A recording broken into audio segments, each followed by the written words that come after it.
Alright guys, you see these gun collection videos out there all the time, and I kind of thought to myself, what the hell, I might as well make one for this channel. This of course is not going to be a full gun collection list though.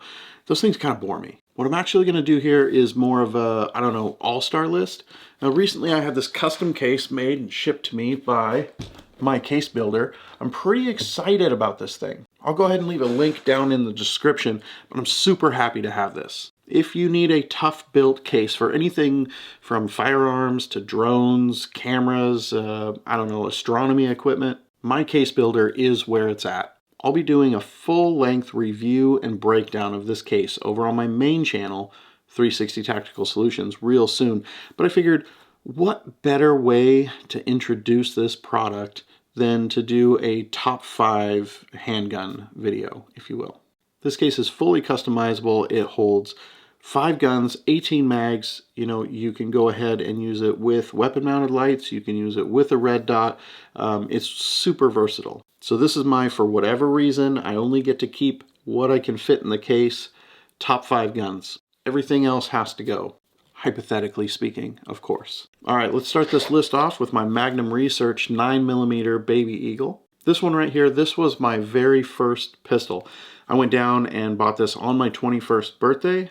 Had it ever since. No matter what guns over the years that I've bought and sold, I can't seem to bring myself to get rid of this gun. It's solid steel, it's heavy, it's accurate. At a time when people were starting to move towards polymer type guns like the Glock, I fell in love with the Baby Eagle the very first time that I saw it at the gun store. More than 20 years later, and I'm still regularly taking this thing to the range and putting several mags through it just because I miss shooting it. I may not conceal carry this gun every day anymore, but I do really enjoy range sessions with it. I would quite literally sell every single gun that I own before I got rid of this one. Someday this gun will be passed down to my son, and right now it's probably about due for a new finish. Mechanically speaking though, the Baby Eagle, it just gets better and better with age. That Baby Eagle was my carry gun for over 10 years easily, and I never gave the weight a second thought. At the time, that's just how it was carrying a gun. I mean, most of the handguns on the market were solid steel frames. They were big, they were heavy, they were clunky. That was kind of the era where the Glock was starting to gain some prominence, but they weren't really widely available, and I think the price was a little bit high at the time compared to guns like the Baby Eagle. Eventually I started getting into the M&P, and then after several years of having the original M&P, the M&P 2.0 came onto the scene, and that actually became my daily carry gun for a long time. That's my second gun on the list, the Smith & Wesson M&P 2.0. Specifically, the Floyd's Custom M&P 2.0. And when I bought this gun, I actually retired the Baby Eagle from carrying. Really, there's just nothing like the look or the feel of an M&P, especially the 4-inch 2.0. I really didn't have the M&P for very long before I made the decision to send it off to Floyd's Custom Shop because I wanted it cut for a red dot. At the same time, I had them do this, it's called the Defiance cut. I had that cut done as well as the red dot. You know, I really liked the look, and it saved a little bit of weight on the slide as well. At the time when I bought this M&P, Smith & Wesson didn't offer an optic cut on these guns. At the same time, Floyd's was and still is the #1 when it comes to anything having to do with the Smith & Wesson line of guns. Of course, at the same time, I did also add the Floyd's Custom magwell, and I've got, you know, the base pads. This one is a +6. I've also got a low profile one for carry use. I actually have 3 different M&Ps. All 3 of them are decked out in Floyd's parts. Of course, this guy also has the Apex trigger on it. You gotta love the Apex on the M&P. It's probably one of the best things that's out there as far as a polymer striker fired pistol. The other thing is I did Cerakote a lot of these parts, including the slide, the magwell, the safety, the trigger, all that stuff. I used the Elite series of Cerakote. The color that I used is actually called Moss. This Elite series of Cerakote, this is the most durable type of Cerakote that's made. They don't have all the flashy colors that their other series have, but if you want a finish to last, that's going to be the way to go. Other than that, you know, you have like DLC and stuff, but as far as Cerakote goes, Elite is where it's at. If you have a gun that's going to go through some abuse, something like a carry gun or something like a competition gun, you want to use the Elite Cerakote. I've got the Holosun 507C mounted on here, and you know what? Say what you will, I really like the Holosun optics. I get shake awake, I get a backup solar panel, I get a battery that I can actually change without having to worry about, you know, resetting the 0 on my optic or potentially stripping out screws. The 507C, it's got a 2 MOA dot and a 32 MOA ring around it. These do come in both red and green. I went with red because I'm a little cheap, and usually the green dots or green optics, they cost a few bucks more. Now, the M&P has been my carry gun for several years. I really enjoy it. It is a great shooting gun. After a while, this one came to market, the Hellcat Pro. I'm going to just go ahead and say this right now. The Hellcat Pro, hands down, is my favorite concealed carry gun on the market. Anybody that's watched my channel for a while probably already knows this. No surprise there. The Hellcat Pro's closest competitor costs $300 more. Now, I've shot both this gun and the SIG X Macro, and I gotta say, to me, they feel neck and neck in terms of performance. The reason that I'm carrying the Hellcat Pro and not the SIG, well, the Hellcat Pro feels better in my hand. Not only that, but it's $300 cheaper. Now, I know what a lot of people are going to say. Oh, you saved $300, but then you put on, you know, a $300 optic, and you added an Apex trigger, and, you know, you've done all this other work to the gun. No, maybe you should have just bought the SIG. The thing is, though, the SIG doesn't feel comfortable in my hand. I can't quite get the same tight grip on it that I can with the Hellcat Pro. Because of the way that the SIG fits my hand, not only is it not as comfortable, but that translates into more felt recoil for me personally. It also translates into slightly different results in accuracy. You know, we can talk about the optic. I've got the 407K on here, and had I bought the SIG, I would have put the same optic on there anyways, because I really like this. The 407K is probably my favorite red dot that's on the market right now. It's pretty slim, it's pretty low profile. I've got a 6 MOA dot on there, which is super easy for my eyes to pick up. A lot of the other offerings that are on the market right now have like a 2 MOA dot, which is, it's great for accuracy, but I really feel like the older that I get, the harder it is for my eyes to pick up that smaller dot. When we're talking about a concealed carry type of situation, I need to be able to quickly see the dot, get on target, and take a shot. I fight to see the smaller dots. It's really frustrating for me. And maybe that's my old man eyes, I don't know. But with the 6 MOA dot, I feel like I can pull it up and verify that I'm on target a lot faster than I can with a 2 MOA dot.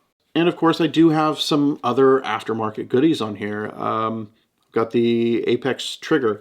I have the Apex mag release, and I've got the Apex takedown lever. I also have the Lakeline LLC slide release. I really like that one. I do need to order the new Apex version. Apex is now making a slide release. I need to order one of those so I can test it and do a video with that as well. And the thing that I know a lot of people are waiting for a review video on, recently I did send this off to Floyd's Custom to have it ported. That came back to me, and I'm in the process of testing that right now. You know, a lot of the additions that I've done on this gun, they've basically been for research purposes. A lot of the stuff is stuff that viewers have asked about, so I went ahead and bought the parts and installed them and tested them out just to do a video for it. Going with the Hellcat Pro over the SIG, that gave me an extra $300 to play with as far as putting upgrades on the gun, or, you know, adding an optic or buying a holster or whatever. To me personally, I feel that this gun, the Hellcat Pro, is above and beyond what the SIG X Macro is. All right, next on my list, the company formerly known as STI, currently known as Staccato, the STI Tactical 4.0 with Delta Point Pro. Kind of weird how I ended up with this gun, actually. At some point, I saw a picture of the 2019 version of the Staccato P. It absolutely made my pants tight. Unfortunately, that was like right at the end of 2019. That was as they were getting ready to release the new version of the Staccato P for 2020. Shortly after that, they went ahead and did the name change with the company from STI over to Staccato. Apparently it's like awkward or embarrassing or whatever to have an STI. I don't know. That's pretty common where I'm from. Jesus.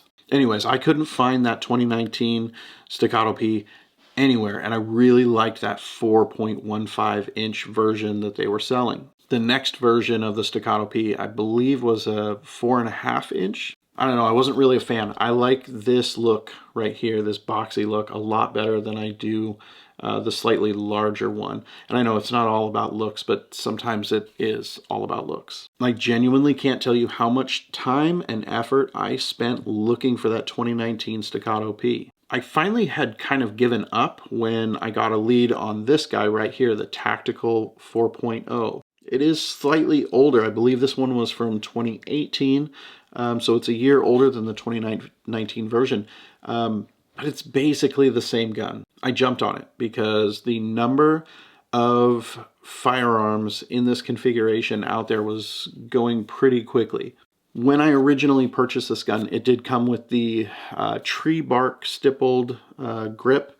I have since replaced that with the newer, shorter, more concealable grip from a C2. I got an email from somebody who had watched my video that said, hey, they're available on Staccato's website right now. So I immediately jumped on there and ordered myself one. Now these C2 grips, they are a little bit shorter. They're a lot better for like concealed carry use. They're still a little bit thick, and I do want to send this grip off to somebody to have it kind of, reduced and reprofiled. It's not the most comfortable. I do kind of prefer the texture on the old school tree bark type grip better, but I do prefer the size of this one. Other than it needing a little bit of a grip reduction, if you have never shot a 2011, you are missing out on a great pleasure of life. These guns are accurate. They are smooth shooting. All around, they're just incredible weapons. And if you have the money, buy one, because trust me, you will not be disappointed. Okay, so that's 4 out of 5. And let me tell you, it wasn't easy picking the 5th gun for this case. Every gun that I have here, I chose for a reason. Baby Eagle, we've got nostalgia, we've got reliability. As an added bonus, it's incredibly accurate. Floyd's Custom M&P, reliability, accuracy, and just all in all, a badass of a gun. Hellcat Pro. This gun right here has an ultra slim profile that gives you the ultimate in concealed carry while rivaling the performance of larger, like 4-inch type guns. STI Tactical 4.0. Smooth shooter, accurate, pure sex in the form of a firearm. After several days of going back and forth and trying to decide, I'm going to give that 5th spot to the M&P 2.0 Metal Competitor. I have a real love-hate type of relationship with this gun. That love-hate relationship is part of the reason that I haven't yet been able to complete the review video for it. I've never been a Glock guy, I really haven't. For me, the M&P was the gun that got me hooked on, polymer framed striker fired pistols. I bought this metal framed Competitor because number one, I wanted a 5-inch M&P. Number two, everybody that I saw online was ranting and raving so hard about this gun and had nothing negative to say. And so I felt like that was a little bit odd. I had to buy one for myself to see what the hype was all about. The Competitor, it has some things that I really like and some things that I really don't like. At the end of the day, though, it didn't take too much time, money, or effort to get it to the level that it should have been when it left the factory. As you can see, I did refinish it with that same moss Cerakote that I did on the 4-inch version of the M&P. Love it or hate it, this finish is going to be a hell of a lot more durable than the Cerakote finish that they put on it at the factory. Also, as you can see, I am currently experimenting with the Apex trigger on this gun. Now, if you go to the Apex website, it specifically says that this trigger is not certified for use in the metal M&P guns. That being said, I don't recommend that you add this trigger to the gun until Apex says it's safe. For me, this is strictly a range gun. I don't carry this for self-defense or anything like that. So I don't mind testing the Apex trigger in there because this is never going to be used in a situation where it's life or death.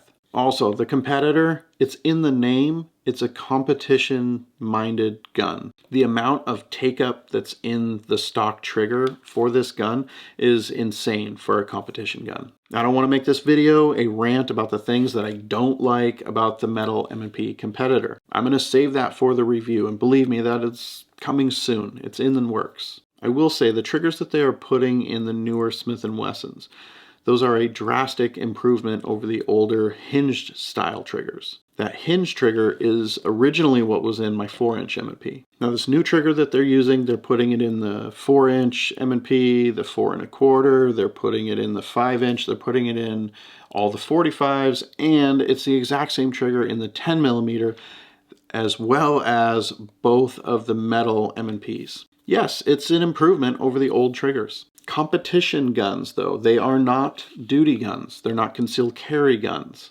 They require something just a little bit different than the other style of guns need in terms of a trigger. And I'm just going to leave it there. I'm going to leave it at that for right now till I do the actual review on this. Now, right now, I do have the Floyd's Custom EDC Magwell mounted to the metal M&P. Generally, though, I don't keep this one on there. What I've been keeping on there is a limited edition Floyd's M&P. It's a brass competition magwell. It's here.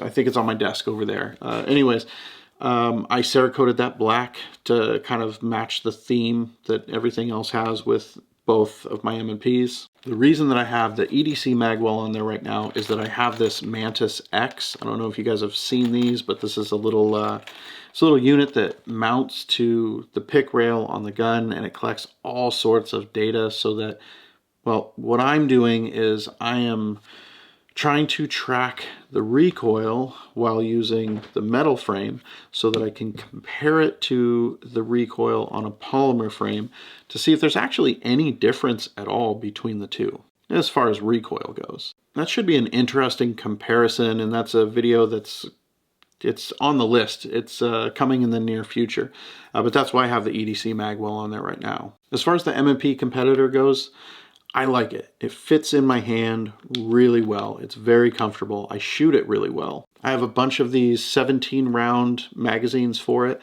And of course, I have the +6 mag extensions from Floyd's Customs on there as well. For those of you like myself, not too good with math, yes, that is 23 rounds per magazine. And yes, if you're going to ask, they run flawlessly. Not only that, but these mags, they also fit my 4-inch polymer version as well. They do stick out a little bit more than the mags for that gun do, but they're interchangeable. This metal M&P, I really do enjoy shooting it, even though, you know, right now it just has the iron sights. That's something that I'm looking into kind of fixing very soon, probably within the next few weeks or so. Hopefully by the time I do the actual review, I'll have a red dot mounted to it. The way this gun feels in my hand, you know, the extended mag release, it has the extended slide release as well. It's very accurate. It's very smooth shooting. It's one of those guns where if I'm going to the range, I really want to grab it and bring it because I like shooting it so much. So here is my question to you. What gun is an absolute must-have when you make a range trip? We all have that one gun where it's like, no matter what the weather is, no matter what the purpose of you going to the range is, you want to grab that one gun because you just have to put a couple of mags of ammo through it. For you, what's that gun? For me, it's going to be the Floyd's Custom M&P. You know, I just love this gun. It is comfortable in my hand.